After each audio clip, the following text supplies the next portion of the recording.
Y haciendo operaciones entramos, abrimos y comenzó a salir la cantidad de sangre. Y comenzamos a ver dónde estaba la lesión y había un hematoma en la parte central, en la zona 1. El abdomen se divide en la parte vascular en 3 zonas, ¿no? Zona 1, la parte central. Si hay una lesión ahí, puede ser lesión de la aorta o de la cava. Zona 2, derecha, zona 2, izquierda, y zona 3, la parte de la pelvis. Entonces, él tenía una lesión en la zona 1, y ahí estaba la lesión. O bien era una lesión en la aorta, o bien era una lesión en la cava. Bueno, fue una lesión en la cava. Entonces, y comenzamos a hacer el trabajo, ¿no? Comenzamos a levantar toda la aorta para poder tener la cava expuesta y poder controlarla. ¿Y qué es lo que hicimos? Clampamos la cava y no se podía reparar, el paciente seguía inestable, estaba chocado, a pesar de que se le estaban colocando los fluidos. Entonces, ¿qué atinamos a hacer? ¿Alguien recuerda? ¿Qué atinamos a hacer? ¿Qué hicimos? Eso, le colocamos un pedazo de sonda rectal. Entonces, por la sonda rectal de tamaño, yo lo corté más o menos 10 centímetros, y como la cava estaba con un hueco acá y otro hueco acá y estaba todo roto, avulsionado, entonces tenía 2 bordes, ¿no?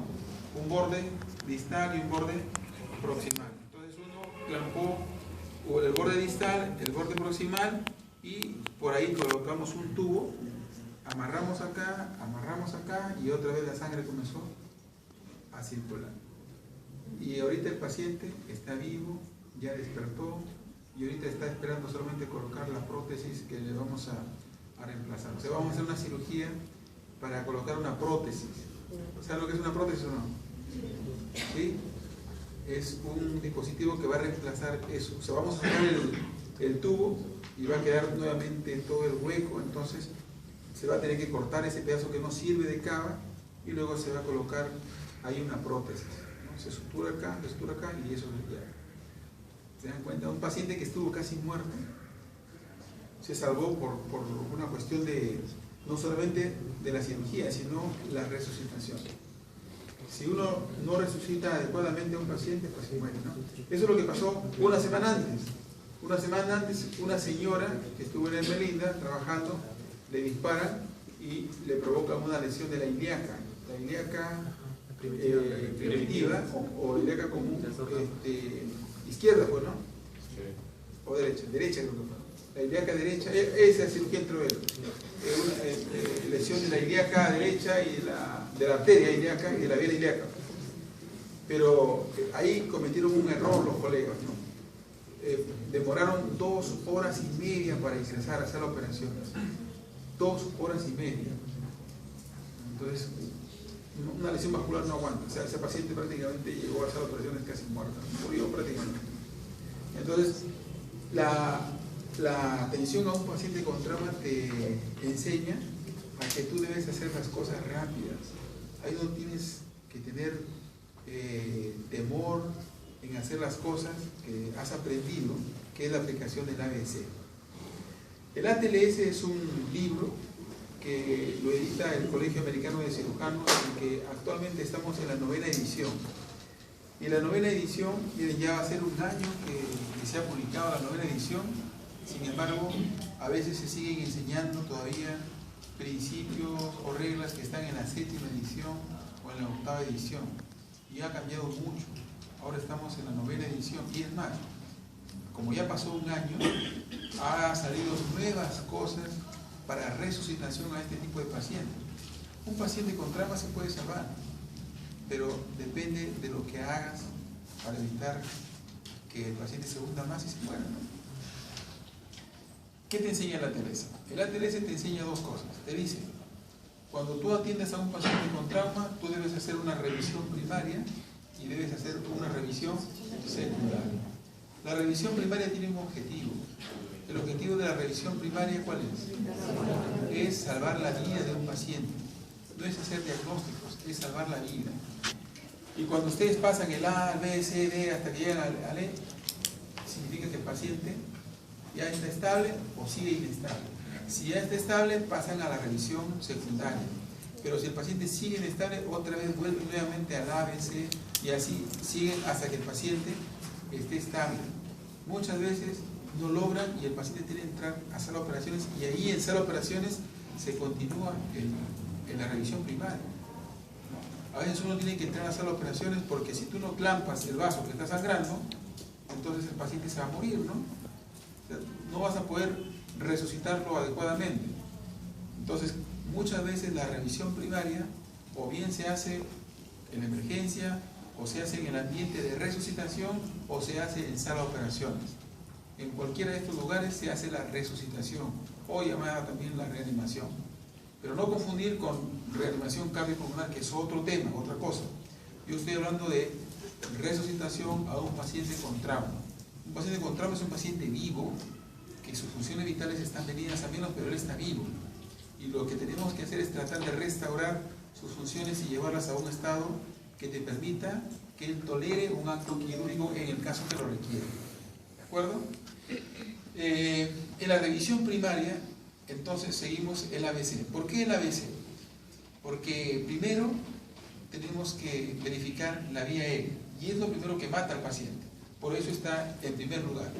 Si la vía aérea está obstruida, puede ser por coágulos, puede ser por secreciones, por cualquier objeto incluso, no va a dejar pasar el aire y el paciente inmediatamente se va a morir asfixiado y se acabó. Entonces, por eso es que en el A uno tiene que verificar que el paciente esté respirando. Si el paciente está hablando, por ejemplo, yo necesito verificar que esté la vía aérea obstruida o no. Exactamente. Para que se produzca la voz, la vía aérea tiene que estar permeable. Y si el paciente habla, entonces eso en 3 segundos o 5 segundos, yo le digo, señor, y él me dice, sí, ¿qué deseas? La vía aérea está permeable, entonces paso al B. Y en el B, inmediatamente, yo sé que en el B, ¿qué cosa debo evidenciar? Lesiones que matan en el B, ¿cuáles son? Neumotoras, atención, neumotoras abiertas, neumotoras masivos, tórax inestable. Esas 4 lesiones las examino. Entonces, siguiendo lo que me han enseñado en semiología, ¿no? ¿Qué me han enseñado? Que comienzo primero con la inspección. Entonces voy viendo. Un neumotoras abierto es una lesión en la pared. Ejemplo de un neumotoras abierto. Nos llegan pacientes de la sierra con cornadas de toro. El cuerno del toro, no quiero decir otra cosa, el cuerno se mete al tórax y le hace un tremendo hueco y iba a decir otra cosa. Y el cuerno sale, ¿no? Pero deja un tremendo defecto en la pared. ¿De acuerdo? Esta heridita no provoca un neumotoras abierto. Hay una definición operacional para neumotoras abierto. Dice que el defecto de la pared debe ser 2/3 del diámetro de la tráquea. Y de ahí a más. Entonces, nos llegan pacientes, ustedes pueden ver así, por el defecto, los pulmones. Entonces, eso es un neumotoras abierto.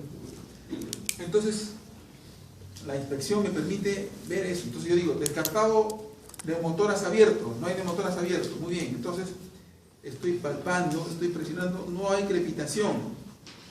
¿Que lo encontraría en qué lesión? En fracturas costales, ¿no? O sea, por lo tanto, en un tórax inestable. También vería una respiración paradójica. Esas cosas, no veo respiración paradójica, estoy palpando, no hay crepitación, no hay lesiones óseas, no hay enfisema. Entonces uno, con el estetoscopio, examina. Acá pasa bien el murmullo, acá no está pasando. Aquí hay matidez o hay hiperresonancia. Hay un neumotoras atención o hay un neumotoras masivo. Independientemente de los dos, el tratamiento es un drenaje pleural. Pero si es un neumotoras atención, yo necesito convertir ese neumotoras atención a un neumotoras simple. ¿Cómo hago? Segundo espacio intercostal a nivel de la línea medio clavicular con una aguja de grueso calibre, lo perforo y comienza a salir todo el aire. Y el neumotoras de atención puede provocar shock también, ¿no? Entonces, pero si no hay un neumotoras de atención, hay un neumotoras masivo, ahí no voy a colocar una agujita, tengo que colocar un tubo. ¿De acuerdo? La aguja que coloco en el segundo espacio intercostal, eso es para que me dé tiempo y preparar el material para colocar el tubo. Pero si en un ambiente de resucitación ya hay todas las cosas, no se pierde tiempo y se coloca el drenaje pleural. ¿De acuerdo?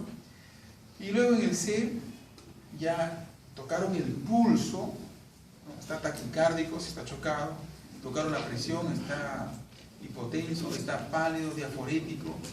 Me está diciendo que el paciente está en un shock que en la mayoría de los casos es un shock hemorrágico mientras no se demuestre lo contrario. Entonces comienzo a colocar catéteres, ¿de acuerdo?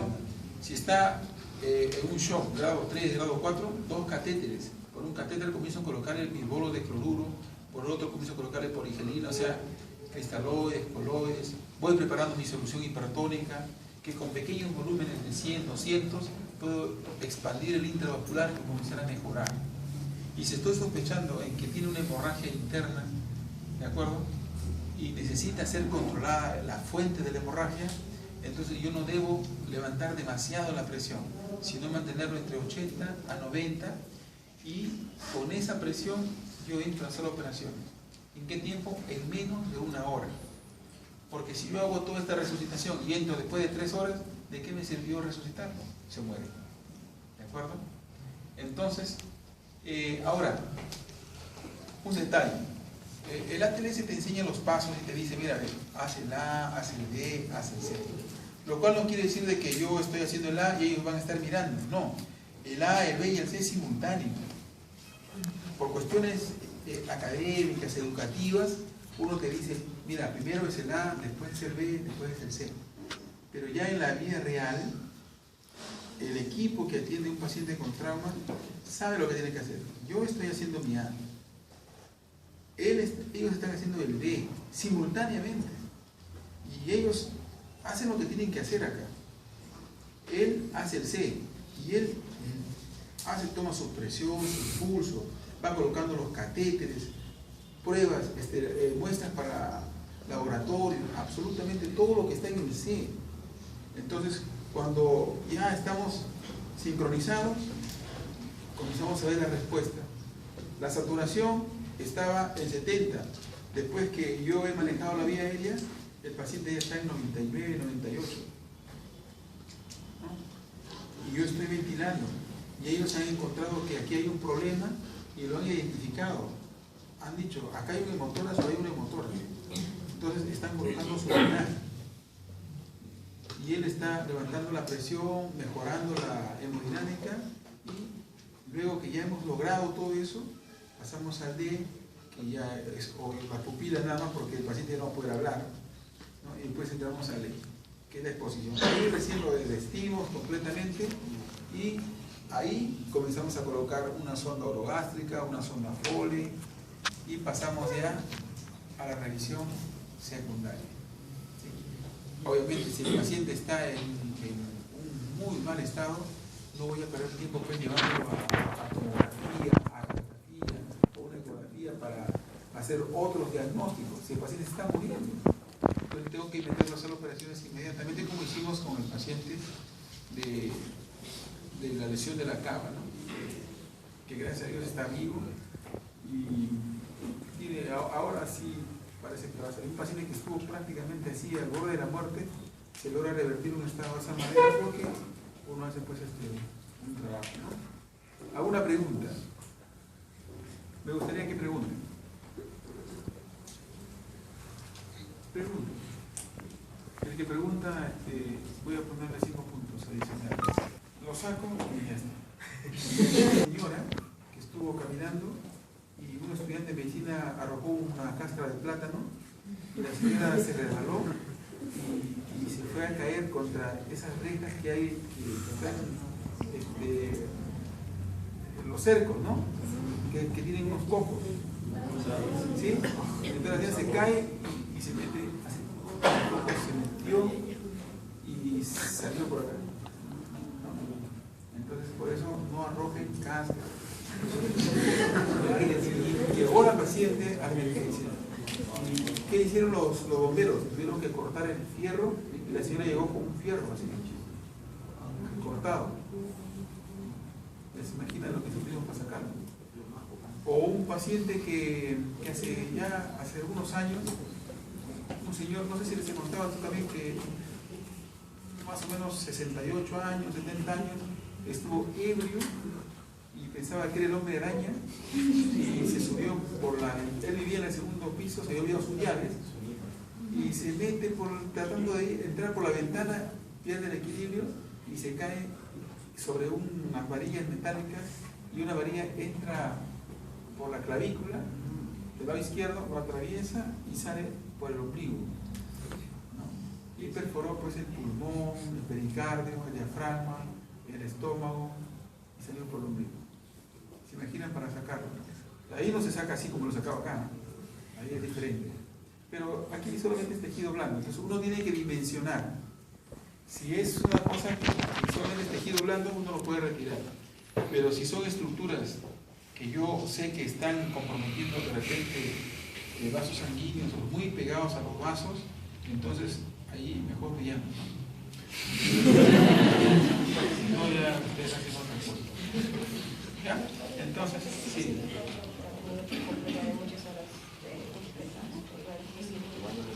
Sí, o sea, independientemente del tiempo que haya pasado, desde que sucedió el hecho hasta que llega al hospital, uno tiene que actuar lo mismo.